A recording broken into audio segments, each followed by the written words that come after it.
Hello student, welcome to my YouTube channel brilliant computer classes. आज हम एक नए चैप्टर की शुरुआत करने वाले हैं जहां से प्रतियोगी परीक्षाओं में अधिकतर प्रश्न पूछे जाते हैं। इसका नाम है नंबर सिस्टम अर्थात संख्या पद्धति। तो यदि आप चैनल पर नए हैं तो चैनल को सब्सक्राइब करके वीडियो को लाइक कर दें और बेल आइकन को दबाना ना भूलें ताकि वीडियो का नोटिफिकेशन आपको मिल जाए। प्रश्न हल करने से पहले संख्याओं के बारे में जान लेते हैं। तो आज का हमारा विषय है संख्या पद्धति, नंबर सिस्टम। तो संख्याओं को मुख्यतः दो भागों में विभाजित किया जाता है, वास्तविक संख्याएं रियल नंबर्स तथा दूसरा भाग काल्पनिक या समिश्र संख्याएं जिसे इमेजिनरी नंबर या कॉम्प्लेक्स नंबर कहते हैं। कड़ी में -1 है तो उसे आई से शो करते हैं। अब यहाँ पर एक हमने काल्पनिक संख्या लिख रखा है 2 - 3i। इस काल्पनिक संख्या में 2 जो है वास्तविक भाग है और 3i जो है इमेजिनरी पार्ट या काल्पनिक भाग है। तो यह एक समिश्र संख्या है या काल्पनिक संख्या है। अब पहले भाग पर चर्चा कर लेते हैं वास्तविक संख्याओं के बारे में। वास्तविक संख्याओं को हम रियल नंबर्स कहते हैं। तो रियल नंबर्स क्या होती हैं या वास्तविक संख्याएं क्या होती हैं? परमेय संख्याओं तथा अपरमेय संख्याओं का सम्मिलित रूप ही वास्तविक संख्याएं कहलाता है। या ये कह लें कि परमेय संख्याओं तथा अपरमेय संख्याओं को मिलाकर ही वास्तविक संख्याएं बनती हैं। परमेय संख्याएं क्या होती हैं? वे संख्याएं जिनको p/q के रूप में लिखा जा सके जहां q नॉट इक्वल टू 0 हो। जैसे 22/7 है तो 22/7 में p जो है 22 है और q जो है 7 है। यहाँ पर आप देख पा रहे हैं q 0 है नहीं, तो ये कह सकते हैं कि 22/7 एक परमेय संख्या है। 2 भी परमेय संख्या है क्योंकि हम 2 को 2/1 लिखेंगे तो 2 जो है p हो जाएगा, 1 जो है q हो जाएगा। यहाँ पर हम शो कर देते हैं। अब यहाँ पर देखिए 1 जो है q है और 2 जो है p है और q नॉट इक्वल टू 0 भी है। इस प्रकार यह जो है परमेय संख्या है क्योंकि हमने इसे p/q के रूप में लिख दिया। 0 एक परमेय संख्या है क्योंकि 0/1 लिख सकते हैं 0 को, तो 0 p हो गया और 1 जो है q हो गया। 1/2 यहाँ पर p जो है 1 है और q जो है 2 है, तो यह भी एक परमेय संख्या हो गई। अब आते हैं परमेय संख्याओं के बारे में चर्चा कर लेते हैं। अपरमेय संख्याएं क्या होती हैं? वे संख्याएं जिनको p/q के रूप में न लिखा जा सके। जैसे करड़ी में 5 है, पाई है, 1/√2 है, -√2 है। तो ये सब संख्याएं अपरमेय संख्याएं होती हैं क्योंकि इसे हम p/q के रूप में नहीं लिख सकते। और अशांत अनावर्ती दशमलव की यदि संख्या है तो उसे भी p/q के रूप में नहीं लिखा जा सकता है, तो ये भी अपरमेय संख्याएं कहलाती हैं। देखिए जैसे 0.1, 0.1, 0.0, 1, 0, 0, 0, 1, 0, 0, 0 ऐसे संख्याएं चलती रहती हैं। या ऐसे समझ लें कि जो संख्याएं कहीं पर भी रिपीट नहीं करती हैं, वे दशमलव संख्याएं जो कहीं पर भी रिपीट नहीं करती हैं एक दूसरे को और कहीं रुकती भी नहीं है, कहीं स्टॉप भी नहीं होती हैं, वे संख्याएं अशांत अनावर्ती दशमलव की संख्याएं कहलाती हैं और ये संख्याएं अपरमेय संख्याएं होती हैं। अब देखते हैं पूर्णांक के बारे में चर्चा कर लेते हैं। पूर्णांक को इंटीजर कहते हैं जिसे i या z से शो करते हैं। तो हमने यहाँ पर संख्या रेखा बना रखा है जिस पर हमने पूर्णांकों को प्रदर्शित किया है। तो यहाँ पर ऋण पूर्णांक पहले देख लेते हैं। -1, -2, -3 इधर की सभी पूर्णांक जो है ऋण पूर्णांक हैं और इन्हें i माइनस या z माइनस से शो करते हैं और इसे अंग्रेजी में नेगेटिव इंटीजर्स कहते हैं। अब धन पूर्णांक देख लेते हैं। 1, 2, 3, 4 यह जो है धन पूर्णांक किसे कहा जाता है जिसे iz या z प्लस से शो करते हैं। धन पूर्णांक को ही प्राकृतिक संख्याएं भी हम कह सकते हैं। ये भी 1, 2, 3, 4, 5 होती हैं आगे आने वाली सभी संख्याएं। तो प्राकृतिक संख्याओं को हम नेचुरल नंबर कहते हैं, इसे हम n से शो करते हैं। अब पूर्णांक देख लेते हैं। अगर प्राकृतिक संख्याओं में 0 को सम्मिलित कर दिया जाता है तो यह जो है पूर्णांक कहलाता है। इसे अंग्रेजी में होल नंबर्स और W से शो करते हैं, याद रखें। और ये सभी पूर्णांक जो है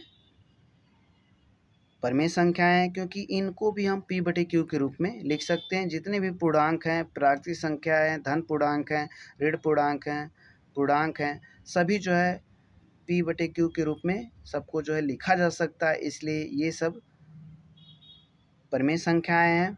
अब कुछ और संख्याओं के बारे में चर्चा कर लेते हैं। सम संख्याएं, इवन नंबर्स, जो 2 से डिविजिबल होती है वे संख्याएं सम संख्याएं कहलाती हैं। विषम संख्याएं क्या होती हैं? 1, 3, 5, 7, ठीक, जो 2 से डिविजिबल ना हो वे संख्याएं ऑड नंबर्स या विषम संख्याएं कहलाती हैं। अभाज्य संख्याएं देख लेते हैं। वे संख्याएं जो अपने आप से और 1 से केवल विभाजित हों वह जो है प्राइम नंबर्स या अभाज्य संख्याएं कहलाती हैं। जैसे हम 2 पे चर्चा कर लें। पहली अभाज्य संख्या 2 होती है और यह सबसे छोटी अभाज्य संख्या है, और यह अभाज्य संख्या एकमात्र सम संख्या है, और जितनी भी प्राइम नंबर होती हैं वे सब विषम संख्याएं होती हैं। मात्र पहली संख्या जो कि 2 है वही एक सम संख्या भी है और अभाज्य है। देखिए यहाँ पर अगर इसका देखा जाए तो केवल यह 1 से विभाजित हो रहा है और 2 से विभाजित हो रहा है, तो सभी अभाज्य संख्याएं केवल अपने आप से विभाजित होती हैं और 1 से, या ऐसे कह लें यदि किसी भी संख्या के केवल 2 गुणनखंड हो तो वह जो है अभाज्य संख्या कहलाएगी, अर्थात वह केवल 2 संख्याओं से कटती हो, 1 से कटेगा और 2 से पूरा विभाजित होगा, तो यह अभाज्य संख्याएं हैं। इसी प्रकार ये सब भी अभाज्य संख्याएं हैं।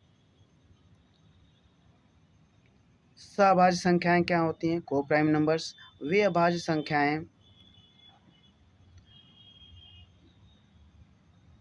जिनका मस जो है 1 होता है, तो वह जो है सअभाज्य संख्याएं कहलाएंगी। याद रखें, सअभाज्य संख्याएं वे संख्याएं होती हैं, वे पेयर होते हैं या जिनका मस 1 हो। 3, 5 अगर हम मस निकालें तो 1 होगा, तो यह सअभाज्य संख्याएं या को प्राइम नंबर्स हैं। 5, 8 का मस निकालेंगे तो 1 आएगा, तो यह सअभाज्य संख्याएं हैं।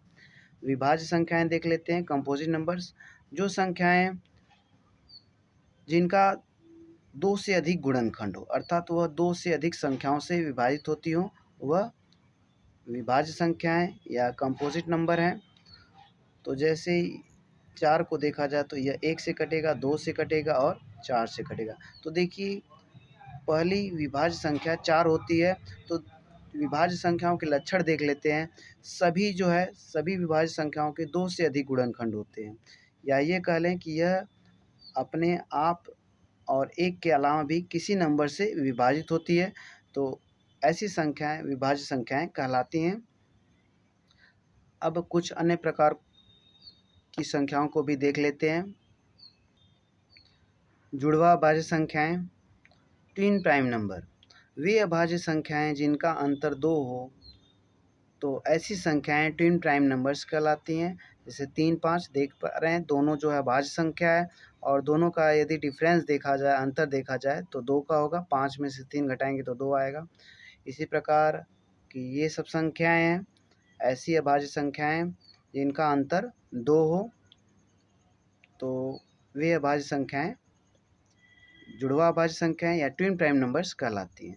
संपूर्ण संख्या देख लेते हैं, जिसे हम परफेक्ट नंबर कहते हैं। ऐसी संख्याएं जिनके गुणनखंड का योग स्वयं वह संख्या हो जाए, लेकिन इसके गुणनखंड में उस संख्या को छोड़ देते हैं। ऐसे समझ लें, यदि हम 6 को लें, 6 का गुणनखंड करें 1, 2, 3, 3 से भी विभाजित होगा, और 6 खुद जो है 6 का गुणनखंड होगा, तो इसको यदि हम छोड़ दें, 6 के गुणनखंड में 6 को छोड़कर जो अन्य गुणनखंड हैं उनका यदि योग करें और वह 6 मिल जाए, तो ऐसी संख्याएं जो है परफेक्ट नंबर कहलाती हैं। जैसे 3, 2, 5, 1, 6, तो आप देख पा रहे हैं 6 आ जा रहा है, लेकिन इसके गुणनखंड में 6 को छोड़ दिया जाए, जो वह संख्या, कोई भी संख्या स्वयं का गुणनखंड तो होगी, तो उस स्वयं को छोड़ दिया जाए, जो अन्य गुणनखंडों का योग किया जाए। यदि 6 मिल जा रहा है, वह खुद संख्या मिल जा रही है, तो वह परफेक्ट नंबर या संपूर्ण संख्याएं कहलाती हैं। तो 6 हो गया और इसी तरह की अगली संख्या जो है 28 होगी। तो इस प्रकार 6 और 28 एक संपूर्ण संख्या है। क्रमागत संख्याएं क्रम से आने वाली कंसेक्यूटिव नंबर्स कहते हैं। क्रम से आने वाली संख्याएं 8, 9, 10, 18, 19, 20, 13, 14, 15, ठीक, 4, 5, 6, 7, ये सब क्रमागत संख्याएं, क्रम से आने वाली संख्याएं क्रमागत संख्याएं होती हैं। और आगे देखते हैं अभाज्य त्रिक संख्याएं, प्राइम ट्रिपलेट। तो ऐसी अभाज्य संख्याएं जिनका अंतर 2 हो और वह त्रिक हो, मतलब 3 संख्या, 3 अभाज्य संख्याएं जिनका अंतर क्या हो, 2 हो।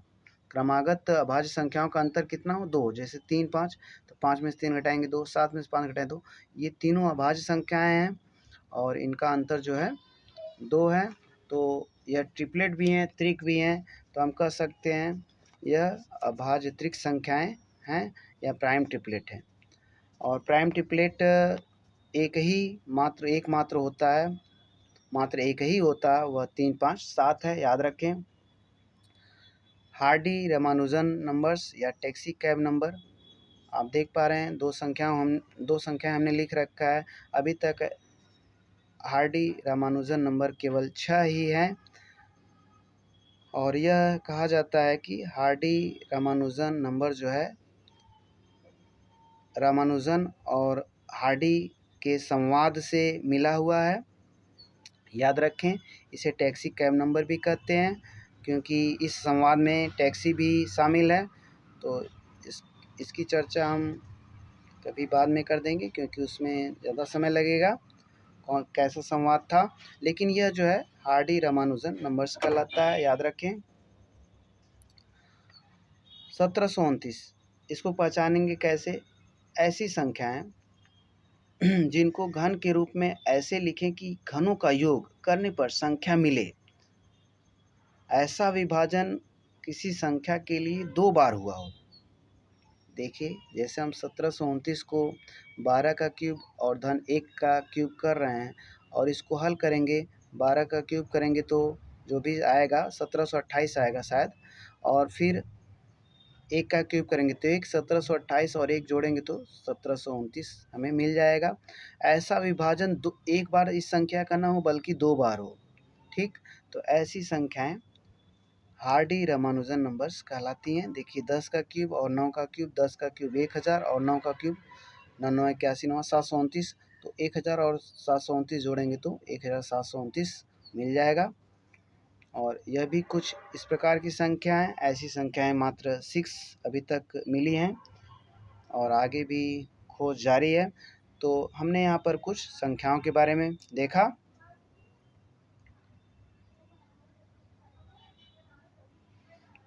तो आगे की वीडियो में हम प्रश्नों पर चर्चा करेंगे।